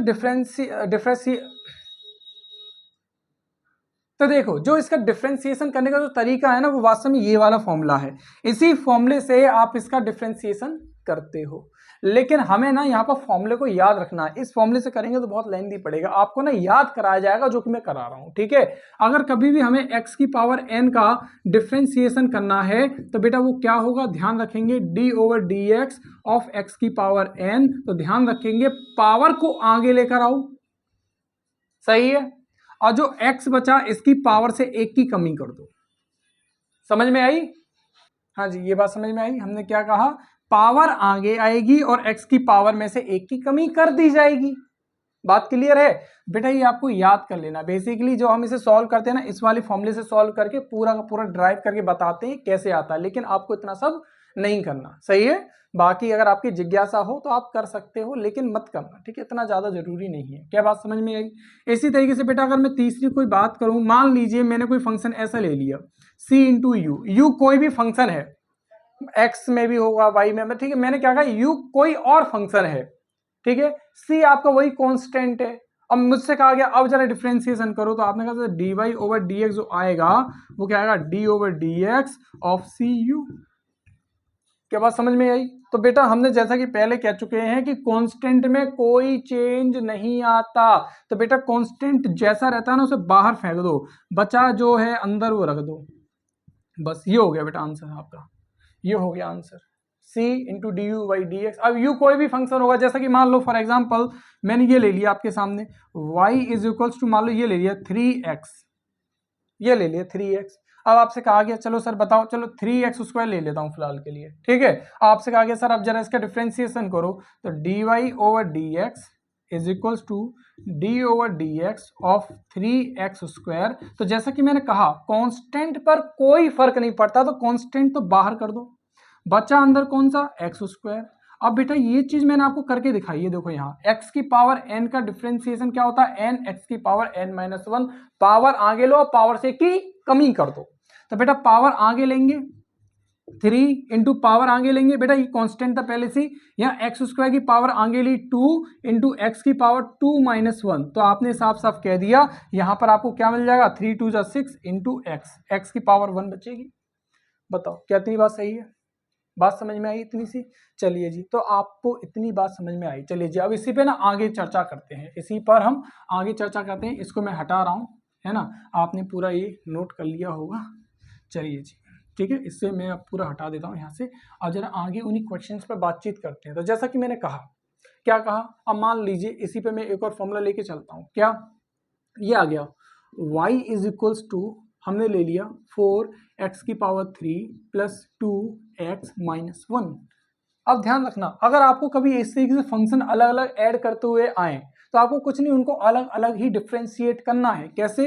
और यहाँ पे dy ओवर dx निकालना है, तो dy ओवर dx निकालेंगे, कितना, ये आ जाएगा 4 का 4। अब x की पावर 3 को जब आप डिफ्रेंशिएट करोगे तो मैंने क्या बताया, पावर आगे, पावर में 1 की कमी, तो बेटा पावर आगे 3 आगे और पावर में 1 की कमी 2, प्लस 2 का 2 रहने तो बाहर कांस्टेंट अलग रहेगा। अच्छा x आ गया, बेटा एक बात बताओ, x की पावर कितनी है 1, और जब मैं इसको डिफ्रेंशिएट करूंगा तो आपने कहा सर पावर को आगे लेंगे, ये आ गया 1 इंटू एक्स की पावर 1 माइनस 1, पावर में 1 की कमी, तो आ जाएगा 1 इंटू एक्स की पावर 0, और किसी की पावर 0 मतलब 1, ये आ गया 1। मतलब अगर आप x को डिफ्रेंशिएट करोगे विद रिस्पेक्ट टू x तो आपको क्या मिलेगा, 1 मिलेगा। तो बेटा x का हो जाएगा 1 माइनस, ये तो कांस्टेंट है ना, ये तो कांस्टेंट है ना, तो कांस्टेंट का होता है 0, तो आपका कहना सही आ जाएगा 12x स्क्वायर प्लस 2। इस तरीके से डिफ्रेंशिएशन किया जाता है। क्या बात समझ में आई? ये तो बहुत छोटा छोटा है, बस आपके समझने लायक चाहिए। अच्छा आप कह रहे हो सही हमें बता ही क्यों रहे हो, इसके बारे में हमें बता ही क्यों रहे हो, तो बेटा देखो जैसे कि मैंने आपके सामने वो स्पीड वाला एग्जाम्पल लिया था ना, तो स्पीड वाला मैंने एग्जाम्पल क्या लिया था, वास्तव में वो क्या था, मान लो ये v एवरेज अगर मैं निकाल रहा हूँ तो वो क्या थी आपकी टोटल डिस्टेंस, मान लो टोटल डिस्टेंस को डेल डी कह रहा हूँ ओवर टोटल टाइम, ये था। और अगर मैं यहीं पर अगर इंस्टेंटेनियस वेलोसिटी की बात करता, इंस्टेंटेनियस स्पीड भी दोनों ही पढ़ाऊंगा, ठीक है, इंस्टेंटेनियस वेलोसिटी भी और इंस्टेंटेनियस स्पीड वेलोसिटी भी, दोनों स्पीड भी। अच्छा जी, अगर मैं यहाँ पर इंस्टेंटेनियस स्पीड की बात करूंगा तो बेटा वो क्या हो जाएगा आपका d y over d t, ठीक है जी। आप एक काम करो, यहाँ पर ना दोनों सेम ना हो जाएं, यहाँ पे मैं del y over del t कर देता हूँ, कोई दिक्कत वाली बात नहीं है। वाई इज बेसिकली बस डिस्टेंस है, ये स्पीड है तो ये डिस्टेंस है, ये स्पीड है तो ये डिस्टेंस है। बस यहाँ पर आपको इतनी ही बात समझनी है कि अगर मैं एवरेज की बात कर रहा हूँ तो ये डेल वाई है, ये क्या दिखा रही है सर आपकी टोटल डिस्टेंस, और डेल टी क्या दिखा रहा है, टोटल टाइम। और अगर मैं इंस्टेंटेनियस की बात कर रहा हूँ तो बेटा ये बहुत ही छोटा सा अंतर है, बहुत ही छोटा सा। बात समझ में आ रही है? यहाँ पर y ना आपको कोई फंक्शन दिया जाएगा, t के रिस्पेक्ट में दिया जा सकता है, स्पीड के रिस्पेक्ट में दिया जा सकता है, मतलब आपको दिया जाएगा, ठीक है जी। हाँ जी, y क्या है, फंक्शन में दिया जाएगा, फिर आपको इंस्टेंटेनियस सवाल पूछ लिया जाएगा, बताइए कि t बराबर 5वें सेकंड पर या 5 सेकंड पर इसकी इंस्टेंटेनियस स्पीड बताओ क्या होगी। वो मैं आपको काइनेमेटिक्स में पढ़ाऊंगा, पूरा एक एक चीज पढ़ाऊंगा, फंक्शन लेके पढ़ाऊंगा। कब आपको कोई व्यक्ति यूं जाके पीछे लौट के टेढ़ा होके फिर यहाँ पर आ जाता है, बताइए उसकी स्पीड क्या होगी, इंस्टेंटेनियस स्पीड क्या होगी, वेलोसिटी क्या होगी, या एवरेज से रिलेटेड हम बातचीत करेंगे, वो सारा हम काइनेमेटिक्स में पढ़ेंगे, है ना। यहाँ पर तो बस हमने फील ली है, थोड़ी सी क्या ली है, फील लिया है। अब ये फील को तो हम तभी देखेंगे, अभी तो नहीं, है ना। क्या बात समझ में आई? चलिए जी, इसको तो मैं अब यहाँ से हटा देता हूँ, सही है। अब ना हमारे पास कुछ फॉर्मूले हैं जो कि आपको याद कर लेने हैं, रट लेने हैं सही तरीके से, ठीक है। अब देखो कुछ फॉर्मूले तो मैंने आपको यहाँ करा दिए, इसको हटाते हैं यहाँ से। एक फॉर्मूला कराया क्या, कांस्टेंट का डिफरेंशिएशन 0 होता है, x की पावर n का डिफरेंशिएशन करोगे तो पावर आगे पावर में 1 की कमी, ठीक है। इसी तरीके से अगर कांस्टेंट का किसी में मल्टीप्लाई हो रहा है तो कांस्टेंट को अलग कर देते हैं, बचे हुए फंक्शन को हम अलग से डिफरेंशिएट कर देते हैं। इसी तरीके से बेटा नेक्स्ट अगर मैं आपके सामने लेके चलता हूं तो देखो, ये अगर आप कभी भी डिफरेंशिएशन करते हो किसका, सिंगल x का, तो हमने ये भी बता दिया कितना होता है, 1 होता है। या इसी तरीके से अगर आप कभी डिफरेंशिएट करते हो x की पावर -1 का, हाँ जी ये भी तो होता है। अभी फिलहाल तो इसी को फॉर एग्जांपल लेके चल रहा हूँ, भाई माइनस में भी तो पावर आ सकती है, तो बेटा इसमें भी कुछ नहीं, बस आपको पावर आगे लेनी है, पावर में 1 की कमी कर देनी है, या -x की पावर -2, जिसे आप -1/x² भी लिख सकते हो। तो बेसिकली जो ये लिखा है ना x की पावर -1, ये वास्तव में लिखा क्या है, यही तो लिखा है 1/x, है ना। तो आपको ये चीज का भी ध्यान रखना होगा कि हम ऐसा भी कर सकते हैं। इसके साथ साथ बेटा अगर मान लो कभी ये आ गया d/dx ऑफ √x, ये आपको याद रखना है। ये जो चीजें मैंने यहाँ पर कराई है ना, ये आपको याद करनी है। मैंने कभी बोल दिया 1/x का डिफरेंशिएशन बताओ, ये आना चाहिए आपके माइंड में तुरंत ही, -1/x², है ना। कभी मैंने बोल दिया √x का डिफरेंशिएशन क्या होता है, तो बेटा देखो यहाँ पर समझो, रूट का वास्तव में मतलब क्या होता है, पावर 1/2। मतलब कि अगर मैं इसे सही तरीके से लिखूं तो ये भी तो लिख सकता हूँ। फिर से भाई पावर को आगे ले लेना है और पावर में 1 की कमी कर देनी है, लीजिए कर दी, तो आपने कहा सही आ जाएगा 1/2 x की पावर -1/2। क्या मैं इसे ऐसे लिख सकता हूँ 1/2 x की पावर नीचे प्लस की 1/2, और बेटा 1/2 का तो मतलब ही होता है √2√x। तो ये आपके माइंड में जैसे ही मैंने बोला √x का डिफरेंशिएशन तुरंत माइंड में आना चाहिए, 1/2√x। हाँ जी 1/2√x। ये छोटी मोटी चीजें हैं जो कि आपको याद होनी चाहिए। क्या बात समझ में आई? इसी तरीके से बेटा अगर मान लो कभी डिफरेंशिएशन आपको करना पड़ा log x का, उसमें भी ध्यान रखेंगे ये नेचुरल लॉग है, नेचुरल लॉग अलग होता है, ठीक है। नेचुरल लॉग वो होता है जिसके बेस में ई होता है, ठीक है जी। जब आप नेचुरल लॉग का डिफरेंशिएशन करते हो तो आंसर आता है 1/x, ठीक है। नेचुरल लॉग का जब आप डिफरेंशिएशन करोगे तो क्या आएगा सर, आएगा 1/x। अच्छा इसमें एक और चीज मैं करा देता हूँ, वो ये करा देता हूँ कि अगर मान लो कभी ऐसा होता है कि x के साथ कोई और टर्म आ गया, ठीक है जी, x के साथ कोई और टर्म आ गया, जैसे कि मान लो कभी मैंने ये बोल दिया d/dx of log natural log, और यहाँ पर मान लो ये दे दिया मैंने 3x², ठीक है, नेचुरल लॉग ही है, और आपको इसका डिफरेंशिएशन करना है। आपने पढ़ा किसका है, log x का। आपको फंक्शन दे क्या दे दिया, ये दे दिया log 3x²। तो बेटा इस कंडीशन में ना आप चेन रूल अपनाते हो, चेन रूल। और चेन रूल क्या होता है कि पहले ना आप इसको 3x² ना मान के आप ये मानो कि ये क्या लिखा है, ये लिखा है 3u, या 3u भी नहीं लिखा, मैं तो ये कह रहा हूं बस ये लिखा है u ओनली, ठीक है। ये log u लिखा हुआ, आप ऐसा मान के चलो, मतलब कि मैंने ये साफ साफ कह दिया कि u बराबर कितना है, 3x² है। क्या ये बात समझ आई? ठीक है, ये अपने माइंड में रख लो। तो जब आप इसको डिफरेंशिएट करोगे विद रिस्पेक्ट टू x, तो बेटा एक तो आएगा 1/u, और साथ में आपको u का अगेन डिफरेंशिएशन करना पड़ेगा। क्या बात समझ में आई? हमने क्या कहा, पहले तो आप इसका काम करो क्योंकि आपको log x का पता है डिफरेंशिएशन क्या होता है ना। तो जो फंक्शन दिया होगा ना अलग वाला, उसको आप कुछ और मान लो। तो मैंने 3x² को u मान लिया, यहाँ u रख दिया, और जब मैं इसको डिफरेंशिएट करूंगा तो बेटा एक तो log x का 1/x होता है, तो बेटा log u का 1/u हो जाएगा। लेकिन जो अलग वाला है ना, बिल्कुल अलग वाला, ये x का फंक्शन नहीं है, तो बेटा इसको अगेन नहीं है तो x का फंक्शन ही, लेकिन यहाँ पे क्योंकि अलग दिख रहा है तो बेटा इसको दोबारा से डिफरेंशिएट करेंगे, du/dx। समझ में आई? अब आपने कहा सही, ये 1/u, u तो आपका था 3x² इंटू d/dx, और बेटा u कितना हो जाएगा 3x²। अब देखो, अब इसको डिफरेंशिएट करना आसान है, 3x² को डिफरेंशिएट करना आसान है, कर सकते हो। कैसे करना है बेटा, जैसे हमने वहां कराया था। देखो यहाँ देखो, यहाँ क्या था 1/3x², कांस्टेंट टर्म में बाहर कर दो, एक्स स्क्वायर का 2 इंटू एक्स हो जाएगा, वही पावर आगे, पावर में एक की कमी, 3 से 3 मर गया, एक्स से एक एक्स मर गया, तो बचेगा 2/x। ये हो जाएगा बेटा आपका आंसर। क्या बात समझ में आई? ठीक है, तो ये होता है चेन रूल। अभी चेन रूल के ऊपर और भी बहुत सारे क्वेश्चंस कराऊंगा, आपको टेंशन लेने की कोई जरूरत नहीं है। अभी तो बहुत सारे क्वेश्चंस आएंगे और मैं कराऊंगा, जरूरी है, प्रैक्टिस तो करोगे ना, बिना प्रैक्टिस किए बेटा क्या होगा, कुछ भी नहीं हो पाएगा। सही है, चलिए जी, इसी में कुछ और आपके आंसर्स देखते हैं। ठीक है, ये आपने नोट कर लिया होगा, है ना। चलो इसको तो अब मैं यहाँ से हटा देता हूँ और कुछ और चीजें स्टार्ट करते हैं। ठीक है जी, ये पूरा का पूरा हटा देता हूँ यहाँ से, आपके लिए आसानी होगी। चलिए, तो बेटा ये तो था, कुछ हमने एग्जाम्पल देखे, कुछ हमने सवाल देखे। ठीक है, चलिए जी, अब यहाँ पर मैं एक और चीज कराने वाला हूँ आपको। ठीक है, मान लो कभी दो फंक्शन का आपस में मल्टीप्लाई हो रहा है। ठीक है, मान लो कि कभी दो फंक्शन, मान लो एक ले लिया मैंने u और एक ले लिया v, इन दोनों का आपस में मल्टीप्लाई हो रहा है, ये कोई भी फंक्शन है ना, x वेरिएबल में, तो आपने कहा इनका मल्टीप्लाई हो रहा है। अब जरा डिफरेंशिएशन निकालो, तो बेटा dy ओवर dx क्या होगा, d over dx of u into v. तो बेटा कुछ नहीं करना, अगर इस तरीके से फंक्शन मिल रहे हैं तो आपको कुछ नहीं करना, आपको क्या करना है, फर्स्ट इंटू सेकेंड का डिफरेंशिएशन, फर्स्ट u ले लिया, सेकेंड का डिफरेंशिएशन, प्लस सेकेंड जो कि है v इंटू फर्स्ट का डिफरेंशिएशन। क्या लिया हमने सर, फर्स्ट इंटू सेकेंड का differentiation plus second into first का डिफरेंशिएशन। क्या इतनी बात समझ में आई?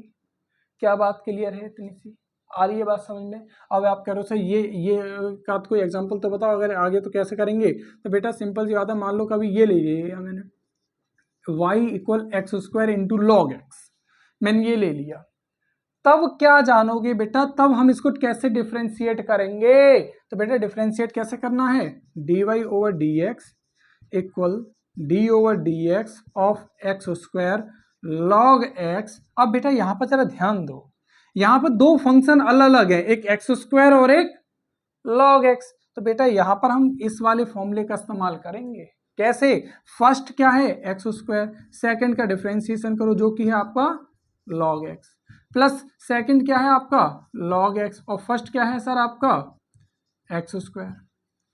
हाँ जी, इतनी बात समझ में आई? तो आपने क्या कहा सर, यहाँ हम कह सकते हैं x square into log x का हम जानते हैं 1/x होता है, प्लस log x को log x ही रहने दिया, और बेटा एक्स स्क्वायर का डिफरेंशिएशन हो जाएगा 2x। तो आप ये कह सकते हो सर, ये आ जाएगा x plus 2x log x। हाँ जी, ये हो जाएगा आपका आंसर।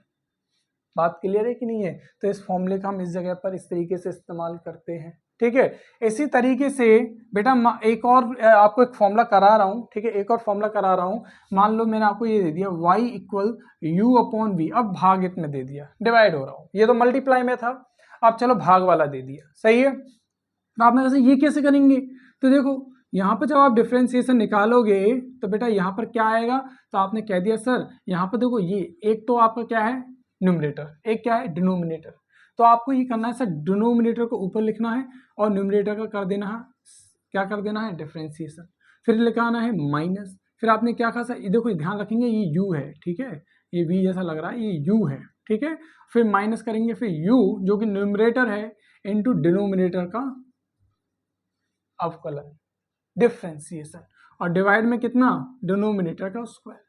याद करने का तरीका कुछ नहीं बेटा, यही तरीका है। ठीक है, पहले नीचे वाला ऊपर लिखना है और ऊपर वाले का डिफरेंशिएशन, माइनस क्या करोगे सर, ऊपर वाला नीचे वाले का डिफरेंशिएशन ओवर नीचे वाले का स्क्वायर। बेटा ये एक तरीका है, ठीक है, और याद हो जाएगा, याद भी नहीं बस लिखना है, यूज करना है, क्वेश्चंस कराऊंगा आपको याद हो जाएगा, सारी चीजें याद हो जाएंगी। देखो अभी करा देता हूं, मान लो एक एग्जांपल अभी ले लेता हूं, क्या ले लिया, y बराबर x अपॉन लॉग एक्स, ये एक फंक्शन ले लिया मैंने। अब कहा कि करो इसे डिफरेंशिएट, कैसे करोगे, तो बेटा dy over dx is basically क्या हो जाएगा, d over dx x upon log x. इसे सॉल्व करते हैं तो आपने कहा सर पहले तो नीचे वाला ऊपर, यह आ जाएगा लॉग एक्स और डिफरेंशिएट किसका, x का, माइनस x इंटू डिफरेंशिएशन या डेरिवेटिव किसका, log x का, और इसके डिवाइड में क्या आ जाएगा सर, log x का स्क्वायर, log x का स्क्वायर। बस अब इसको सॉल्व कर लेना है बेटा, x का तो 1 हो जाएगा और 1 इंटू लॉग एक्स सिर्फ और सिर्फ log x, माइनस यहाँ पर बेटा x इंटू 1/x, क्यों log x का डिफ्रेंसिएशन कितना होता है 1/x, और डिवाइड में कितना log x का स्क्वायर। बेटा x से x कट जाएगा, ऊपर आ जाएगा log x माइनस 1 और नीचे आ जाएगा क्या log x का स्क्वायर। लीजिए हो गया, सही है। चलिए जी एक काम करते हैं, मुझे लगता है अगर इससे ज़्यादा अगर मैं थोड़ा और लंबा करूंगा इस लेक्चर को तो आपके लिए भी दिक्कत आएगी। आज एक काम करते हैं, आज के लिए इतना करते हैं, ठीक है। मैंने आपको आज बस इतना बता दिया कि डिफरेंशिएशन का वास्तव में मतलब क्या होता है, dy ओवर dx का फिजिकल मीनिंग क्या होता है, ये मैंने आज आपको इतना बता दिया। बाकी जो फॉर्मूले मैंने आज थोड़े छोटे मोटे कराए हैं, ठीक है, इन सबको मैं अगले लेक्चर में फिर से शुरू से बताता हुआ चला जाऊंगा, ठीक है। जितने भी फॉर्मूले थे ना इनको मैं दोबारा से वन बाई वन सारे सजाते हुए आपके सामने प्लेट में रख दूंगा और उनके बाद आपको कहूंगा इन्हें खा लो अच्छे वाले तरीके से, ठीक है। कोई बात नहीं, अच्छे से हजम भी हो जाएगा, है ना। तो इतना जितना आज मैंने बता दिया है कोऑर्डिनेट ज्योमेट्री के बारे में और डिफरेंशिएशन के बारे में, इसका रिवीजन करना। बेसिक मैथ में जितना करा दिया उस सबका रिवीजन करना। बेटा तरीका यही है, जो आप पढ़ लो उसको एक बार फिर से रिवाइज करो, ठीक है, तभी आपको समझ में आएगा सारी चीजें, तभी माइंड के अंदर बैठ पाएंगी। एक भी दिन अगर छोड़ दिया ना तो दिक्कत हो जाएगी, कंटिन्यूटी बनाए रखनी है, ठीक है जी। चलिए जी मिलते हैं आपसे नेक्स्ट लेक्चर में, वहां पर हम यहीं से स्टार्ट करेंगे अपना डिफरेंशिएशन से। और उम्मीद है कि आप इसे जब दोबारा पढ़ लोगे तो आपको और आसानी लगेगी इन सब चीज़ों को समझने में। उसमें हम करेंगे एग्जांपल्स करेंगे, ठीक है, बहुत सारे क्वेश्चन सॉल्व करेंगे जिससे कि आपको आगे आने वाले चैप्टर्स में कोई दिक्कत नहीं है, ठीक है जी। चलिए जी मिलते हैं आपसे नेक्स्ट लेक्चर में, बाय बाय।